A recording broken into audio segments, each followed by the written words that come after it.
Story: The Talking Moonlight. In a quiet little village surrounded by tall green hills, there lived a boy named Arham. He was gentle, shy, and often alone. His parents worked far away in the city, so he stayed with his grandmother.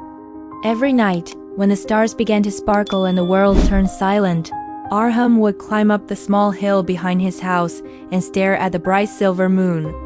He felt the moon was his only friend. One night, as he sat there with a sigh, he whispered softly, "Moon, do you ever feel lonely like me?" To his surprise, a soft, glowing voice answered, "Yes, little one, sometimes I do." Arham jumped. "Who said that?" "I did," said the moon, shining brighter. "I have watched you for many nights, Arham. You always look up at me with such kind eyes." Arham blinked, amazed. You can talk?" The moon chuckled gently. "Only to those who truly believe in magic." From that night on, Arm and the moon became the best of friends. Each night, when the world slept, the moon told him stories of brave stars who chased darkness, of comets who painted the sky, of suns that never forgot to rise. Arham would listen with shining eyes and laugh with joy. "Tell me more, moon. Tell me about the rainbow stars again."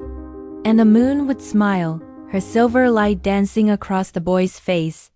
Days passed into weeks. Arm no longer felt lonely. Every morning, he waited for night to fall again so he could talk to his glowing friend in the sky. But one evening, something strange happened. Thick clouds gathered over the village. The sky turned dark, and the moon disappeared. Arm climbed his hill and waited. "Moon, are you there?" he whispered. No answer. Only thunder rolled across the sky. He waited and waited, tears filling his eyes. "Please come back. I don't have anyone else to talk to." The rain began to fall, soaking his clothes, but he stayed until dawn.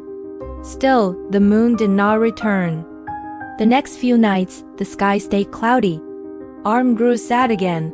He stopped smiling. His grandmother noticed. "Arham, my dear, what troubles you?" He shook his head. "My friend, the moon. She's gone." The old woman smiled kindly. "Oh, my child, the moon never leaves. Sometimes she hides so we can learn to shine on our own." Her words touched his heart, but he didn't understand fully yet. That week, Arham was sitting alone near the village well when he saw a little girl crying. Her kite had fallen into a tall tree and she couldn't reach it. For a moment, Arham hesitated. Then, remembering his grandmother's words, he smiled and said, "Maybe it's time for me to shine." He climbed the tree carefully, got the kite, and gave it to the girl. Her tears turned into a bright smile. "Thank you. You're my hero." Arham felt a warm glow inside his heart like moonlight. That night, the sky finally cleared. The moon returned, shining brighter than ever. "Moon!" Arham called out happily. "You came back." The moon's soft voice echoed. "I never left, dear Arham. I was behind the clouds, watching you learn something very important." Arham tilted his head. "Learn what?" "That you don't need me to light your world," said the moon. "You already have light inside you, kindness, courage, and love. That is what truly makes the night bright." Arham smiled. "So you wanted me to learn to shine like you?"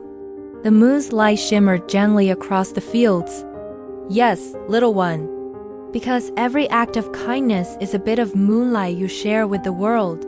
From that night onward, Arham was never the same. He helped people in the village, played with children, and smiled more often.